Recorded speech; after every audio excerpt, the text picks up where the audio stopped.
Assalamualaikum warahmatullahi wabarakatuh.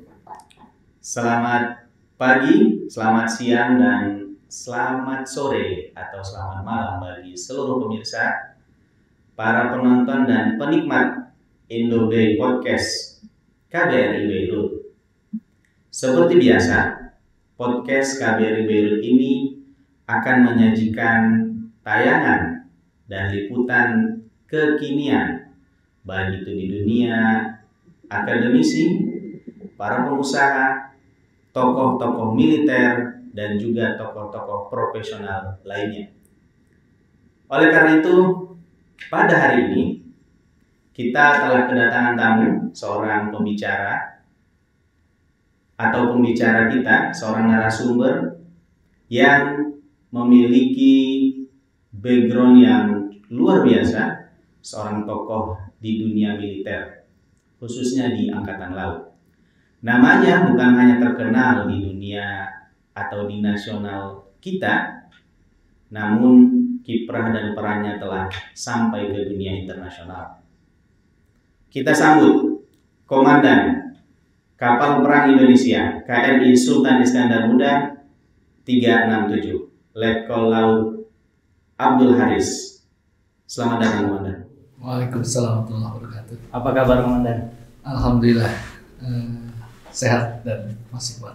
Alhamdulillah. Bagaimana puasa di Lebanon, Komandan? Ya, ini sudah 2 kali kita merasakan bulan puasa di Lebanon dan akan menemui Lebaran yang kedua kali juga. Masya Allah. Alhamdulillah kita semua tidak ada masalah karena cuaca dan lain sebagainya juga sama dengan Indonesia. Alhamdulillah. Terima kasih sudah menghadiri undangan kami pada hari ini. Baik. Para pemirsa, agar kita semakin dekat dengan Komandan, mari kita dengarkan, mari kita berkenalan dengan Komandan KRI 367, Komandan Satgas NTF Unifil di Lebanon. Silakan, Komandan. Baik, nama saya Letkol Laut Abdul Haris. Saya lahir di Bekasi, tepatnya tanggal 13 Juli 1978. Saya lulusan dari Akademi Angkatan Laut tahun 2000. Kalau di Angkatan Laut sendiri itu rating 46. Jadi sudah memasuki hampir 22 tahun masa dinas setelah kita dilantik menjadi perwira. Saya sekarang menjabat sebagai Komandan KRI Sultan Iskandar Muda 367. Karir lebih banyak di kapal perang dari mulai Letnan 2. Ada pernah sebagai instruktur di Akademi Angkatan Laut, kemudian di staffing bagian perencanaan dan budgeting, dan kembali lagi ke kapal perang lagi. Jadi lebih banyak saya bekerja di lapangan sebagai pengawal kapal perang. Baik, luar biasa sekali penjelasan biografi singkat Komandan KRI. Bapak Komandan semakin dekat dengan kita sebagai Komandan Satgas NTF Unifil. Seperti kita ketahui, beliau mengomandoi KRI Sultan Iskandar Muda 367 menggantikan kapal perang sebelumnya, KRI Sultan Hasanuddin. Sebagai pasukan perdamaian, Komandan, apa sebenarnya tugas-tugas yang diemban oleh KRI Sultan Iskandar Muda dalam misi perdamaian NTF Unifil? Silakan, Komandan. Ya, jadi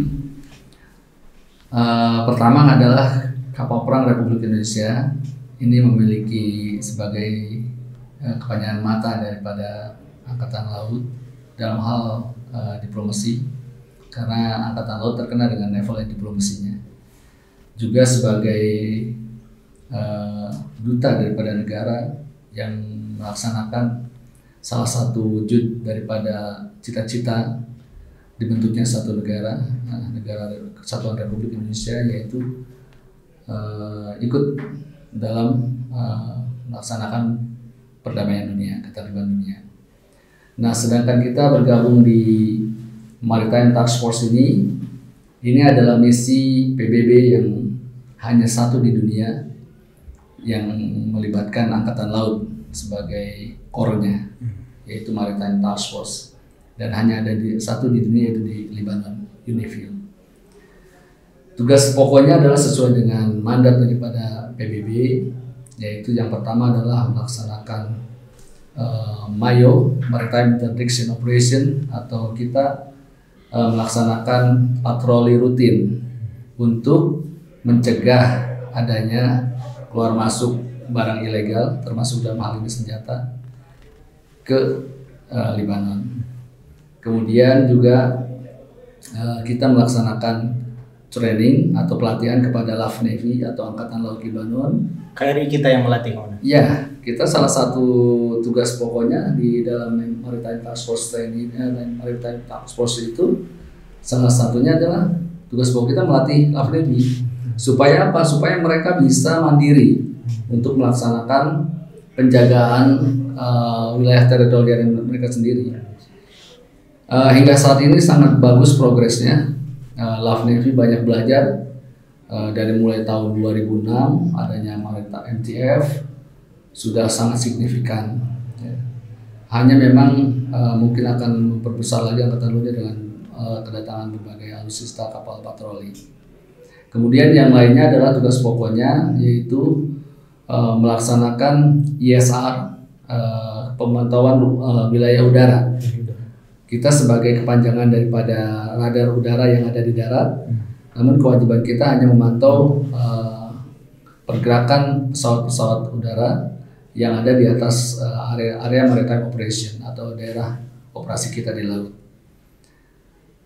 Itu kemudian juga sebagai asistensi apabila terjadi semacam kejadian bencana, ada kasus tenggelam atau dan sebagainya yang membutuhkan asistensi kita untuk melaksanakan search and rescue. Itu luar biasa sekali. Sebagai pasukan perdamaian, KRI Sultan Iskandar Muda ini sudah sangat memiliki persiapan yang cukup besar, cukup hebat, karena akan bergabung dengan kapal-kapal perang dunia lainnya. Supaya memang kita semakin penasaran, Komandan, sebenarnya apa sih persiapan yang dilakukan oleh KRI Sultan Iskandar Muda untuk masuk atau untuk ikut bergabung dalam misi MTF UNIFIL ini? Bagaimana persiapan KRI SIM, Komandan? Ya, karena seperti yang saya sampaikan tadi di awal bahwa pengiriman kapal perang Republik Indonesia atau KRI bergabung dalam Satuan Tugas Maritime Task Force itu tidak sembarangan. Kita pastinya akan mengirimkan kapal terbaik yang siap tempur, juga pengawal-pengawalnya tentunya yang profesional. Karena misi ini jauh sekali dari tanah air. Kemudian ini adalah misi di daerah konflik, sehingga kemampuan kapal harus benar-benar diyakinkan kapal ini benar-benar siap untuk tempur. Persiapan-persiapan yang dilakukan yang selain menyiapkan kapal itu sendiri menjadi betul-betul kapal yang siap tempur, juga adanya perekrutan. Perekrutan memang hampir 90% memang awak kapal itu sendiri. Namun pada saat perekrutan bisa terjadi si awak kapal itu tidak lolos dalam hal seleksi, bisa terjadi sehingga kita bisa ambil dari luar. Itu yang pertama adalah perekrutan yang melalui tes, kemudian melaksanakan pre-deployment training. Pre-deployment training itu yaitu satu tahapan yang diwajibkan oleh UN.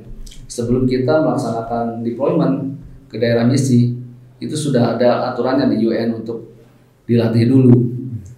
Dilatih bagaimana kita melaksanakan operasi di Lebanon ini, gitu. Supaya pada saat kita sampai ke Lebanon bergabung dengan MTF tidak lagi banyak bertanya. Baik, luar biasa sekali, Komandan. Memang KRI sebagai kapal perang, kita sebagai warga negara Indonesia juga merasa sangat bangga, sangat bangga dengan penjelasan Komandan tadi bahwa Indonesia sebagai negara besar memiliki kapal perang yang luar biasa dengan kesiapan dan kelengkapan yang dimilikinya sehingga bergabung dalam misi perdamaian dunia di Lebanon yaitu di bidang atau di wilayah laut MTF Unifil. Baik, kita semakin penasaran nih Komandan. Apa saja fasilitas yang dimiliki oleh KRI SIM 367 sebagai kapal yang sudah kelas dunia ini, Komandan? Kapal perang KRI Sultan Iskandar Muda ini yang tadi saya sampaikan merupakan salah satu kapal tercanggih yang kita miliki di Angkatan Laut. Tentunya untuk berangkat ke daerah misi ini berbagai akomodasi harus disiapkan. Karena memang pertama kita melaksanakan operasi dalam waktu yang cukup lama, 1 tahun bahkan bisa lebih. Sehingga akomodasi sangat penting. Dalam hal ini termasuk kelengkapan untuk tempat istirahat, ruang kamar tidur, kemudian juga fasilitas untuk ibadah, kemudian fasilitas untuk rekreasi, untuk makan, dan juga untuk olahraga kita siapkan.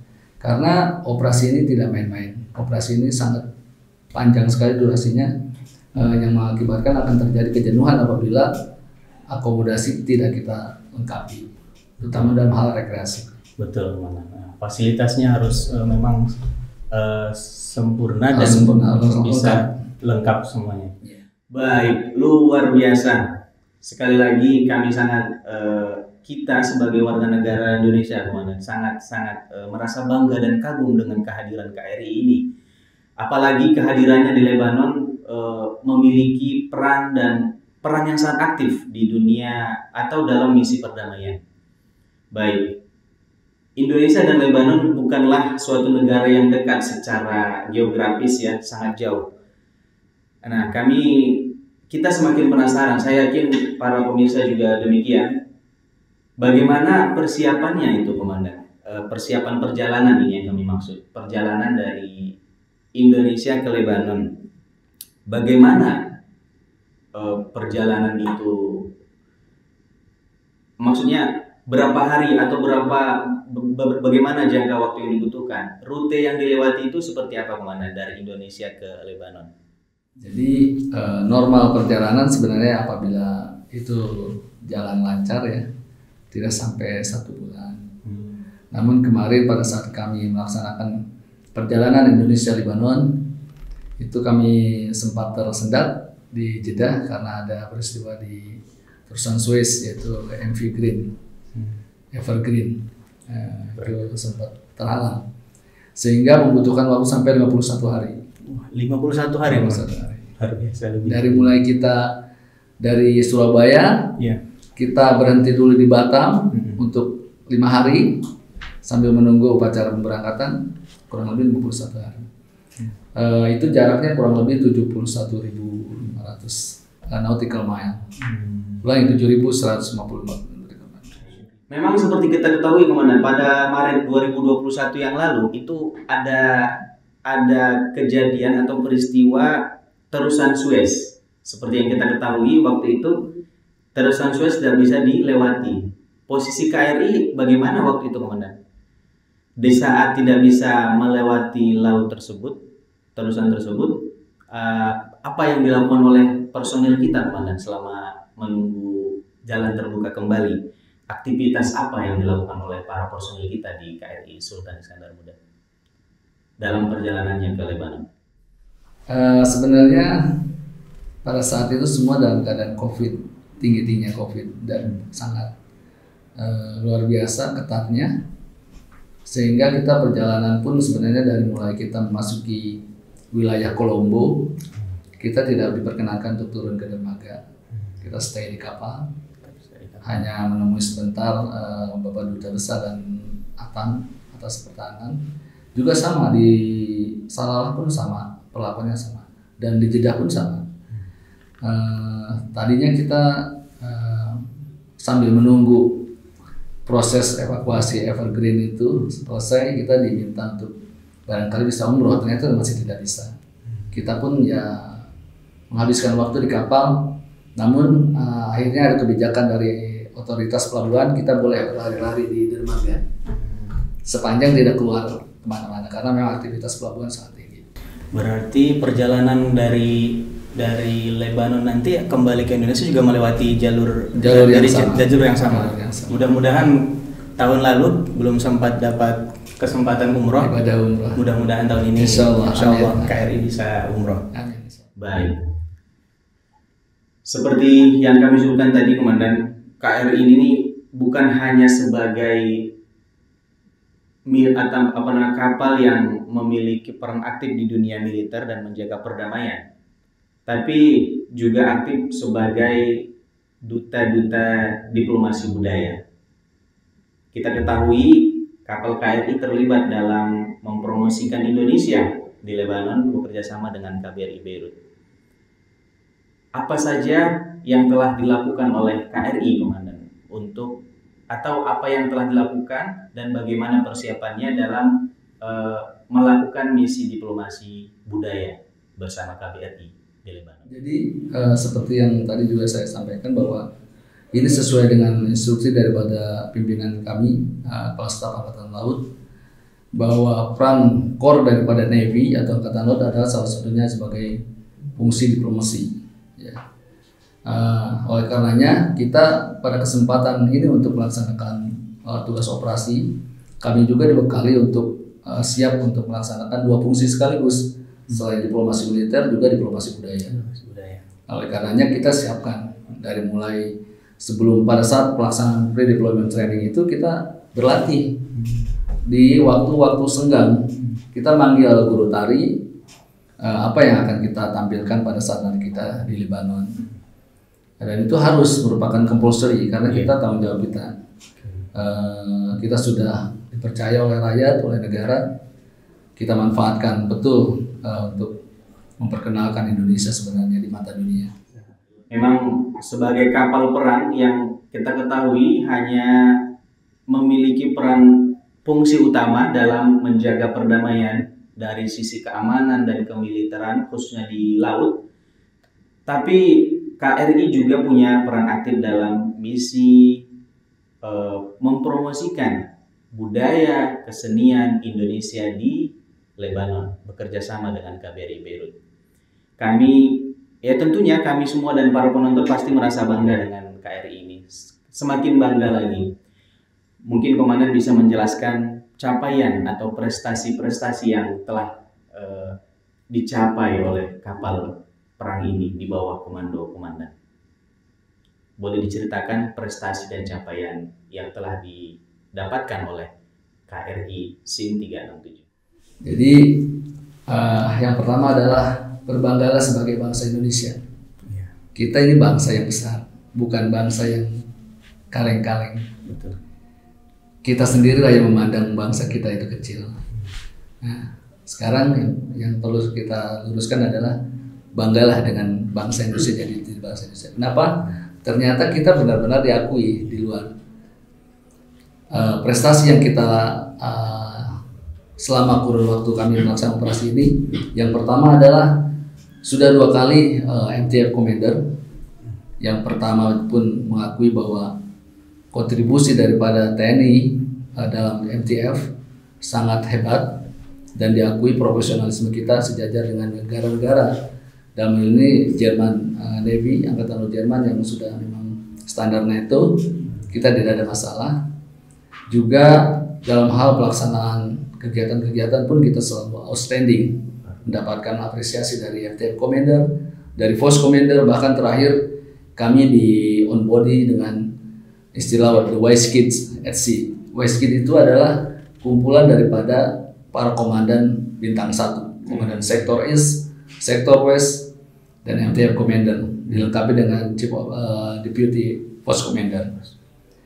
Itu luar biasa, tidak pernah terjadi sebelum-sebelumnya. 2 komandan FTF langsung mengakui kehebatan KRI kita. Selain itu kami juga alhamdulillah selain mendapatkan penghargaan dari Bapak Duta Besar luar biasa berkuasa penuh Lebanon, juga kami juga mendapatkan hal yang sama di Turki. Karena kami dinyatakan ikut turut serta memberikan kontribusi dalam hal ikut mempererat hubungan diplomatik antara Indonesia dengan Turki. Dalam hal ini dalam hal bidang budaya. Itu salah satu apresiasi yang kami dapatkan. Juga kami selalu ditunjuk sebagai kapal markas oleh MTF Commander sepanjang waktu. Dilaksanakan beberapa diskusi operasi di kapal kita mengenai the next operation in the future for the MTF. Dilaksanakan di KRI Sultan Iskandar Muda, tidak di kapal Jerman, tidak di kapal yang lain. Luar biasa. Ini terbukti berarti bahwa sumber daya manusia kita bisa disejajarkan dengan negara-negara maju, dan harus percaya itu. Kita percaya dan kita sangat bangga. Tepuk tangan dulu buat Komandan KRI dan juga kapal perang Indonesia di Lebanon. Luar biasa. Begitu banyak sederetan capaian prestasi yang dimiliki oleh KRI SIM 367. Ini benar Komandan, kita sangat bangga sekali dengan kapal ini. Sekali lagi, sebagai anak muda, saya yakin ini yang nonton kita bukan hanya para diplomat Komandan. Saya yakin para mahasiswa, kalangan akademisi, mahasiswa, dan para pelajar juga menyaksikan video ini. Kita mungkin ingin mendengarkan nasihat dan juga nasihat Komandan dan juga pesan-pesan yang ingin disampaikan untuk generasi Indonesia, khususnya kalangan pelajar dan mahasiswa yang sedang menyaksikan video ini. Silakan Komandan. Baik, para sobat di seluruh tanah air Indonesia yang saya banggakan, dari bumi Lebanon, kami menyampaikan bahwa khususnya kepada para generasi muda, yang pertama adalah tadi seperti saya sampaikan bahwa kita adalah negara besar. Jangan a priori dengan jati diri kita sebagai bangsa Indonesia. Kami sudah merasakan bagaimana penghargaan terhadap bangsa kita di luar negeri, dalam hal ini bergabung dengan komponen-komponen pertahanan kelas dunia. Kita tidak sama sekali tidak berada di bawah mereka, tapi kita bisa menyamakan, bahkan bisa melebihi dari mereka. Yang penting adalah kepercayaan rakyat kepada Indonesia, kepada TNI, memberikan alutsista yang hebat, maka kami pun akan semakin percaya diri untuk memperkenalkan Indonesia, juga mempertahankan tanah tumpah darah Indonesia sekaligus. Kemudian yang kedua, selalu berbuat yang terbaik untuk bangsa. Jangan terlalu banyak berharap terhadap negeri, tapi lebih banyaklah memberi kepada negeri. Apapun itu, kontribusi kita untuk negara pasti akan diperhitungkan oleh sebagai wujud daripada tanggung jawab kita kepada rakyat yang telah memberikan alutsista dan juga kesejahteraan buat kita seluruh prajurit. Yang terakhir adalah tetap semangat, pertahankan nasionalisme dimanapun berada. Merah putih adalah tetap di dada. Prestasi selalu ditunjukkan, bekerja yang terbaik, dan jangan pernah mengeluh. Garuda. Baik, tanpa terasa Komandan, kita sudah cukup banyak berdiskusi tentang banyak hal, mulai dari biografi Komandan. Kita sangat kagum dan bangga dengan posisi Komandan sebagai Komandan KRI di PBB atau di Misi Perdamaian UNIFIL, juga dengan keaktifan dan kecanggihan kapal perang Indonesia KRI SIM 367 yang di bawah komando Bapak Komandan. Dan tentunya masih banyak lagi kekinian atau cerita-cerita perkembangan terkini yang ada di Lebanon dan juga di Indonesia. Kita sudah banyak berdiskusi Komandan. Terima kasih banyak nih atas waktunya. Kami doakan Komandan dan seluruh kru kapal KRI dalam keadaan sehat, dan khususnya buat Komandan, karir militernya semakin baik, semakin tinggi, dan mudah-mudahan mendapatkan keberkahan dari Allah Subhanahu wa Ta'ala. Terima kasih sekali lagi Komandan atas waktunya, dan kami sebagai pembawa acara atau host mengucapkan selamat bertugas dan selamat menjalankan misi perdamaian dan misi NKRI. Billahi taufiq wal hidayah. Wassalamualaikum warahmatullahi wabarakatuh. Kita salam Garuda terakhir. Garuda.